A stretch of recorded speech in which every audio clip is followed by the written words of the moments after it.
At a time when the Indian Prime Minister is visiting Israel, how exactly is the country positioned in terms of the regional scenario? Well, new enemies, old friends. Take a look at this report where we unpack it all. If you believe Saudi Arabia, Egypt and Israel are eternal enemies, you need to rethink. In recent months, Saudi Arabia and its Gulf allies have proposed unprecedented steps towards normalization of ties with the Jewish state. These include direct communication links with some Arab states, opening Arab Gulf airspace to flights by Israeli aircrafts, abolishing trade restrictions, visas for Israeli businessmen and sports people, and in return, Israel must advance the peace process with the Palestinians and stop building Jewish settlements on Arab land. These proposals were reportedly hammered out after meetings between US President Donald Trump, the new Saudi Crown Prince Mohammed bin Salman and the United Arab Emirates Crown Prince in May. It underscores the current flux in the Arab world. The Sunni Arab states and Israel are on the same side against Iran. They are also against Iran proxies and allies such as Lebanon's Hezbollah and the Syrian President Bashar al-Assad. Even Sunni Qatar, friendly with Iran, has been blockaded. Today, Saudi Arabia and Egypt have openly accused Qatar of sponsoring terrorism, which is odd, considering that some Saudi citizens are accused of covertly backing the Islamic State.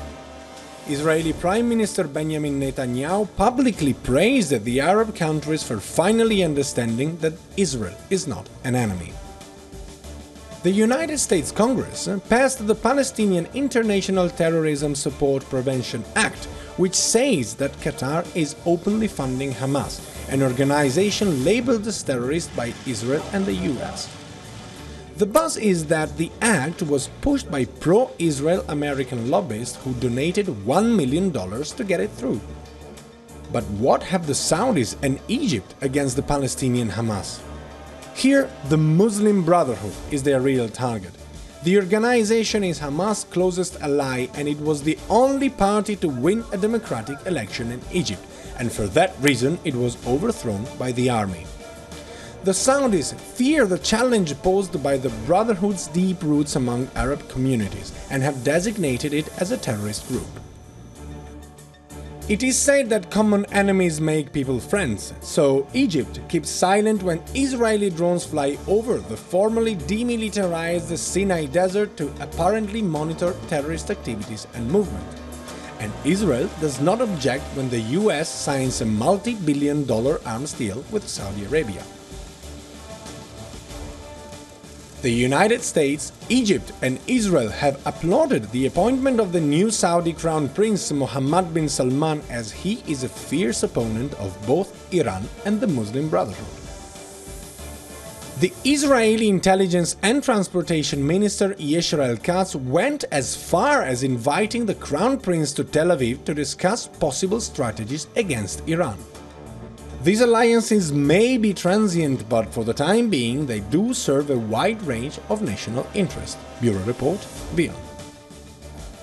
Okay, Padma and Ambassador Ahmed continue to be with us, but I'm also joined by the gentleman who filed that report for us, Daniele Pagani. He's WION senior correspondent. He's with us from the newsroom. Daniele, I'll come to you first. Israel has traditionally been an outsider in the region, and I'm talking about West Asia, Middle East. What's prompted the change in the attitude toward Israel from its traditional enemies, if you will? Well, yeah, outsider, yes and no. I mean that they have been perhaps the protagonist of what happened in West Asia for decades. What has changed? Well, Israel, Saudi Arabia, Egypt found an enormous common enemy in this moment, which is Iran. Iran is back on track after the United States levied the sanctions and after the fact that Iran is sending tens of thousands of militiamen across Iraq and Syria, trying to expand their sphere of influence all over the region. This worries very much Israel, because Israel and Iran are arch enemies. But this worries very much also Saudi Arabia, because Saudi Arabia is the leading heart, Sunni heart of the Arab world, and they perceive themselves as the custodies of the Sunni culture, which of course contrasts to the fact that Iran is the Shia leading countries in West Asia. So I would say this very big common enemy made them friends. Okay, so Ambassador, there are so many protagonists, antagonists in the region, lots of players, especially with the fight against the IS in Syria. How has the United States' attitude toward Iran affected in many ways what's happening in terms of the overtures toward Israel? I think the Trump presidency has seriously aggravated the tension as far as West Asia is concerned. There were already serious differences between Saudi Arabia and Iran. These were of a strategic character. Saudi Arabia has started feeling extremely vulnerable because of the expanding influence of Iran across West Asia. It became even more concerned after the nuclear agreement, and blamed the United States for having unshackled Iran at that time. Now in the Trump presidency, Saudi Arabia sees a great ally. President Trump came to Riyadh and promised a military and political alliance to Saudi Arabia. And that, I believe, has contributed very significantly to the rising tension in the region, because now you see the standoff against Qatar.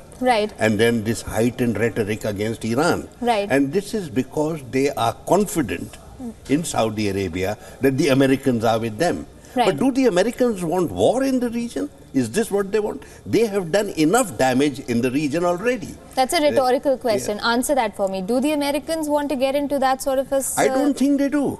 President Trump got elected on the basis that he doesn't want to engage in conflicts. Why is he then engaging his country in this kind of rhetoric? I'm sure there is a deep divide within his administration, and many of his senior colleagues are very uncomfortable with what is happening, because you now find American military involvement in Iraq, in Syria, in Yemen, and now this expanding problems as far as the Iranian Republic is concerned.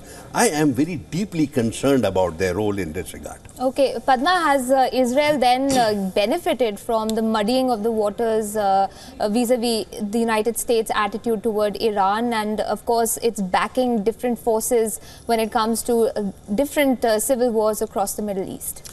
You know, I'm no expert on the Middle East, but I would like to imagine that Israel has pretty much followed its own course, even though it happens to be a very close ally of the United States, possibly its most important ally.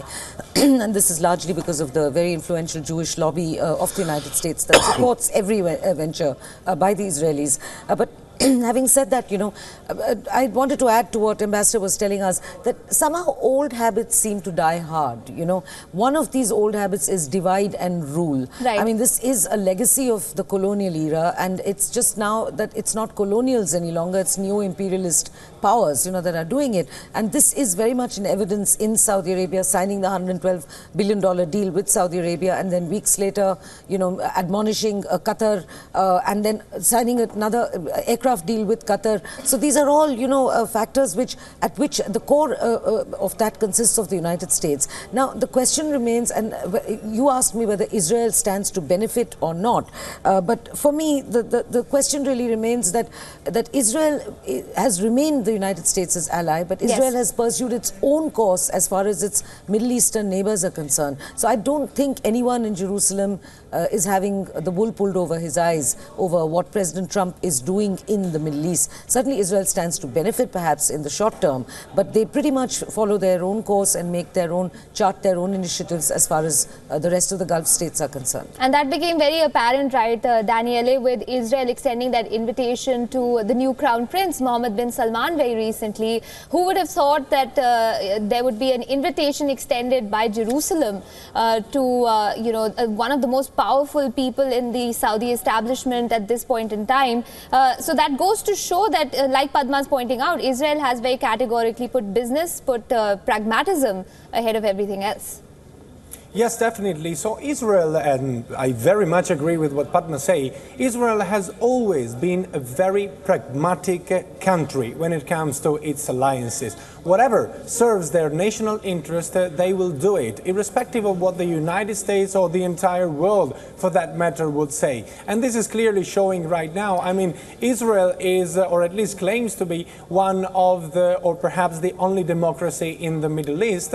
But when it comes to fighting a common enemy, be it Iran, be it the Muslim Brotherhood supporting Hamas right behind their wall, they have no problems in allying with Saudi Arabia, which is a Sunni, an extremely Sunni monarchy, perhaps I would say, birthplace of the entire Salafi and Sunni extremism right now. So, yes, very much so. Israel is a very pragmatic state. It has always been like that, and it will continue to be like that. Whatever serves their security and their national interest, they will do it, irrespective of what the world or the United States, for that matter, says. Padma, you'd like to come in? Yeah, very quickly. It just reminded me of, what Daniel said. Israel is pragmatic. It will do what it feels necessary to do. And that takes me back to Pakistan because, both are allies of the United States, again, Pakistan and Israel. But Israel helped Pakistan divert weapons to the anti-Soviet Mujahideen in Afghanistan during the Soviet invasion. Now, it's anybody's guess as to just how many of those weapons. They may be old, but, we are masters of Jugaad in Asia, recycling, floating around in revamped condition in the hands of jihadis in Pakistan and Afghanistan. Then, the ISIS passed on intelligence to Mossad, ISI passed on intelligence to Mossad that Israeli civilians will be targeted in a terror strike sometime between September and November 2008 on the heels of the Mumbai attacks. Right. And Pakistani General Shuja Pasha said to have established direct contact with the Mossad. And then you had General Musharraf, who is said to have been the first to have openly asked for diplomatic relations with Israel, and he was even interviewed by an Israeli journalist. And then, many Pakistanis have visited Israel, and then there was a British Business Forum in 2013 that made a sensational claim, which is not yet proven, that Israel had exported military technology to Pakistan via Britain, right, including electronic warfare systems and aircraft parts. So now, these are not, there must be where there's smoke, there's fire. Right, and we can't ignore that.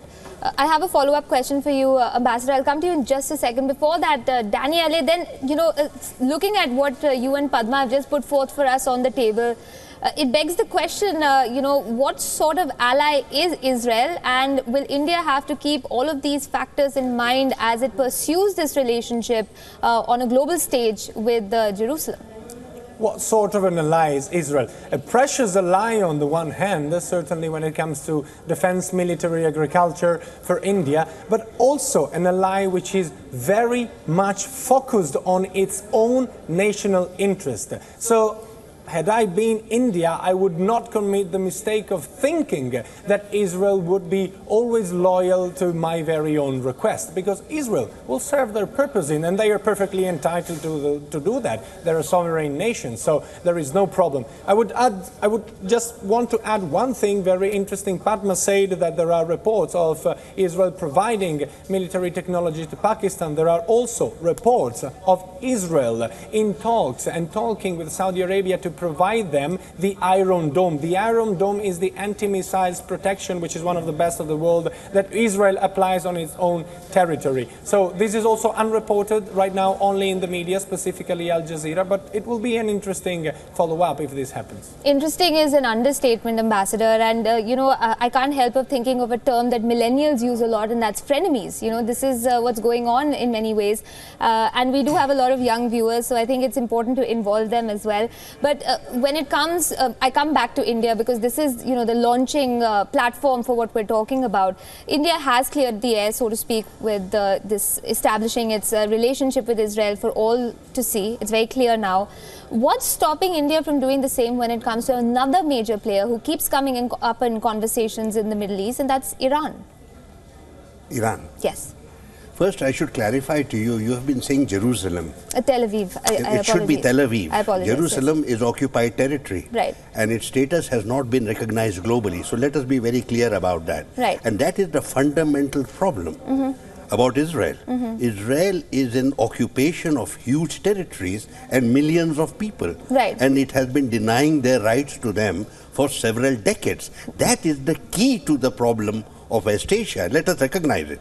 What you are witnessing today is a tactical, short-term, very shallow arrangement between certain Arab countries and Israel. All right. But even there, let us remember that the Arabs have insisted, even now, that there must be the implementation of the Arab peace plan. Right. That has been on the table since 2002. And we will bring that up in another. Padma, would you? Yes, very quickly. I had a question for Ambassador Talmiz Ahmed. Ambassador, in that case, I mean, is this not a form of hypocrisy then also, the reverse of it, that there has been trade? For instance, I remember in the mid-80s, when I traveled in the Gulf, there were many, many food products because the food laws, the kosher laws and the parve laws and the ones followed by Muslims are very similar. And vast tracts of the Middle East were only comfortable with buying Israeli food produce because of the food laws. And they just, they merely removed the labels. This food would be sent through very circuitous routes to make its way to the Gulf states. Now, if the Arab states are so determined to steer that course of supporting the Palestinian cause, then surely they should have desisted all these years and decades, even from trade. No, I think that you have got it all wrong. The Arab boycott of Israel had been in operation for several decades. It was given up when Saudi Arabia and other Arab countries became members of the WTO. At that time, you cannot discriminate against anyone. But there is no direct import from Israel into any of the Gulf countries, to the best of my knowledge. But Israel also has occupied territories. And those occupied territories do produce certain items, and it's possible some of those items do come to the Arab world. But I have not come across any item that says produced in the no, it never says it. Sir, whether direct or not, even indirect, is that not a form of... I'm very uncomfortable with the use of the term hypocrisy. Foreign affairs is about interests. Right. And wherever your interests are served, you then pursue those. There are no permanent marriages in this scenario. There are interests. At the moment, India and Israel have certain common interests, but we also have serious differences. Right. For example, we have been agitating with the Israelis about the Palestinian cause very strongly.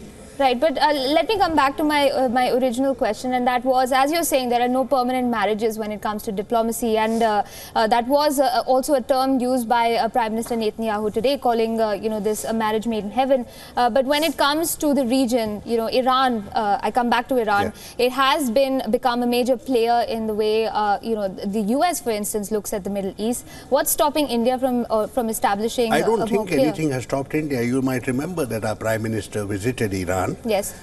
We have very important strategic ties beyond energy and beyond trade. We have important strategic ties with that country. We had the tripartite agreement. We are developing Chabahar port, and we are developing connectivities as far as Afghanistan is concerned, Central Asia and Russia. Right. So that is a very important relationship, and I think that is recognized extremely well in Delhi, and it is something that we value.